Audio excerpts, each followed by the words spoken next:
Hi Nikhila, good morning. How are you? Good, how are you? I'm doing good. So thank you for your time today. I really appreciate it. So let's jump to the first question. So how would you describe organization's culture in three words and why those? Okay. So I think our organization culture I would describe as mostly collaborative, customer focused, and friendly. Collaborative because we have multiple works that needs all functions, coordination, and collaboration, and everyone works towards one goal, which is fulfilling the customer's requirement. So um, that's how the second one comes up, the customer focused, and everyone's so supportive and friendly with each other and letting each other grow and learn. So that's something that I would say as the third one. Okay, great. Thank you. So how decisions are typically made here? Top down, can you collaborative? I know you just mentioned collaborative, but can you give an example of how those decisions are made? Sure. I think decisions are mostly made collaborative, as I just said, but of course there is guidance from the top management on what to do and what not to do. But decisions are mostly made when with those people who are actually involved in that work and from by taking their inputs. Um, to give an example, so when there is any work related to the planning or the production, I think the key folks who are involved in those works on a daily basis give the inputs, and then we discuss based on what's best for the company, and the decisions are made based on the guidelines that we have from the top management. Okay, great. Um, how does typically the ELT or the executive leadership communicate changes or strategic shifts to the organization? We regularly have town halls, so anything that's a company-wide information is usually communicated through those town halls on a regular intervals. But if there is something more important which cannot wait until the next town hall, the leadership schedules a meeting, ad hoc meetings to communicate it to everyone. It's usually, if it's very urgent, then it's usually done over online meetings. Otherwise, we have the regular town halls in person. Okay, sounds good. Um, so, what behaviors are most rewarded and recognized in the organization, in your perspective? I think being proactive and dedicated to the work are mostly rewarded in this organization. And so anything that we bring change to the company or improve the process, and being proactive rather than reactive, and focused on what's important for the company and not just for the individual or that particular department. Anything that's benefiting the company overall is mostly rewarded. Okay. So, how does the company handle conflict between two teams or departments? Um, so as I said, every department works towards the end goal of the company. So whenever there is a conflict between two departments, the root cause is analyzed to see where the issue is coming from and what's benefit for the overall company rather than that individual department or the person. So based on that, the leadership or the respective managers step in to resolve those conflicts. Okay, so basically they look at the business case to see how Yeah. they resolve the problem. Okay. Um, so, what are the unwritten rules of working here that a new employee should know? I think, yep, unwritten rules should be being um, proactive to uh, the work, and um, being more supportive, and maintaining the relationships with each with other departments, so that because the earlier that you build the relationship, the stronger the work becomes, and it's better for your work in the later stages. And being the unwritten rule, and one more thing I can say is being honest and the integrity. Okay, great. Um, so, personally, how would you describe your leadership and management style? My leadership and management style I would describe as a supportive and empowering. I try to understand what my team members' skill sets are, what's their strengths and what's their weaknesses, and how the department's goals align with their personal individual goals and their skill sets. And then we discuss on a regular basis to see where, uh, discuss on a regular basis to see how they can develop in their respective roles. So, do you, along the same lines, right? So, do you have any regular meetings with them to say, okay, this is where you are, this is how your goals should be? So, do you do that on a particular cadence, or it's just very informal? So we have, we have a regular meetings. We have three types of communication that I have with my team members. One is the regular team meetings that we have, where we discuss as a team about what we are doing and how we should improve our goals and how we should improve our skill sets. And second thing is I have a formal regular one-on-one meetings to discuss individuals' issues if they have any, where what's their key points that they need to focus for the next short term and the long term. And the other one is informal meetings that we have over lunch or over coffee to see how they are doing in personal life, if there's any issues that we need to take care of. Okay. Okay, great. So, I mean, I appreciate the perspective. So, in general, how does the organization balance performance and employee well-being? I know you shared your perspective, Yeah. but how does the organization see that? I think organization is very transparent in their communication.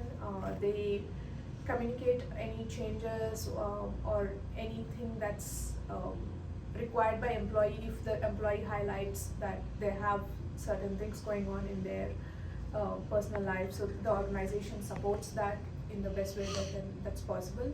And also by having a good work-life balance, I think the organization is going a very good part on focusing the employee well-being. And also there are some policies and some healthcare side of it, where the organization is giving the employees benefits to focus on their mental well-being. Okay. So, how do you support employees who want to grow or take new responsibilities? So yeah, in our regular meetings we usually discuss this. So when they are trying to grow out of their regular responsibilities, we try to align on their new responsibilities. So I give them certain work, or try to see how they are performing in their new responsibility, and if they are doing well or if they are showing a lot of interest. And if it's inside the department, it's quite possible to focus on their development. But if it's outside the department, the organization also has certain policies and certain internal job transfers, so that they can grow it outside the department as well. Okay, great. So while we are talking about performance, right? So how do you handle underperformance or missed deadlines for the people who work for you? Yeah, so it's quite it's also one of the regular things that might happen, where there is some issues and the deadline might miss, or there is some underperformance. So then I talk to the person and see what's the root cause of that missed performance. If it's something skill related, then we'll try to encourage to see if they can learn that skill, or if it is something very personal or an attitude problem, then we try to motivate them or guide them in that direction. Or if it is not aligning with that person's goals, then we try to change the goals. Okay. So so when you are providing feedback to somebody, we just talk about missed deadlines, but if you have to sit with them and provide feedback, right? So what kind of feedback do you provide? It's okay. Is it usually formal, informal, written, or what kind of feedback is usually provided? It's usually formal. In the weekly or the regular meetings that we have, or one-on-one meetings, we usually discuss why there are certain differences between the expectations versus the result, and see and guide them that what they have to do or what they have to focus on. And it's continuously done, and if the progress is identified that the person is progressing in that way, then it's a good thing. Otherwise, I take the feedback on why it's not happening. So based on those conversations, and if it depends on if it happens regularly or if the person is learning or growing through that, it's then resolved.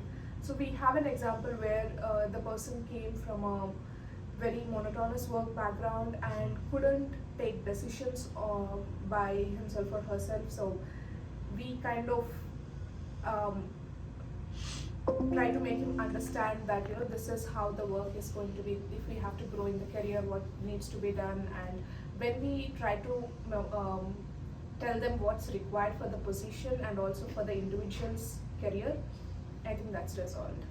Okay, great. Um, how do you motivate team members in general, not underperformers, but in general, how do you motivate them towards a particular goal or towards a task? So it's mostly we align on what they are wanting to be in the next 1 year, next 5 years, and 10 years. So we kind of align with their short-term goals and long-term goals and see and kind of define a career path. So based on that, I have continuous checks with them whether they are in that path or not, and then motivate them accordingly. Okay. So in your direct reports, right? So I'll give you three options: results, attitude, collaboration, or something else. So what is the one that you value the most? I value attitude the most, because with right attitude comes the results and collaboration, everything. If the attitude is not right, and there might be results good in certain segment but can be lacking in another responsibility that he or she may face in the future. But if the attitude is right and leaning towards a growth kind of mindset, they will learn and they will grow eventually. Okay, sounds good. Last question. So this is something that you have to share as a manager yourself, right? So give me an example, not specific names or anything like that, but give me an example where you've helped a team member to develop or improve. Yeah, I think I can take the previous example that I've shared. So this person who came from a very different background to this company, where the kind of work that he was doing was way different than what he has to do it here. But the one reason that we recruited him is because of the attitude that he had. So he was not able to take the decisions by himself, and if a work is given in a certain way that give him the playbook A, B, C, D, E, he will do it within the time, within what's required. But if he has to think on his own and do it proactively, that's where he was lacking. So that's when we sat down and tried to understand why this is happening, and then I got to know that what's his background or what he has done previously, and then I showed him what's his future plans are, if he has to grow to the level that he wants to in the next 2-3 years, that he has to start taking things on his own and be proactive with those works, and also make decisions that by himself rather than relying on anyone. With that input, he started working on those tasks without me or without any other cross-functional team asking him to do. So he started taking on some new responsibilities and checking with me regularly to see if it's going in the right direction or not. In that way, I see a lot of improvement on how he was before versus now. Okay, that was good. 13-14 minutes, Nikhila. Appreciate your time. It was very valuable, and hope this adds a lot of value to other people as well. Thank you very much. Thank you.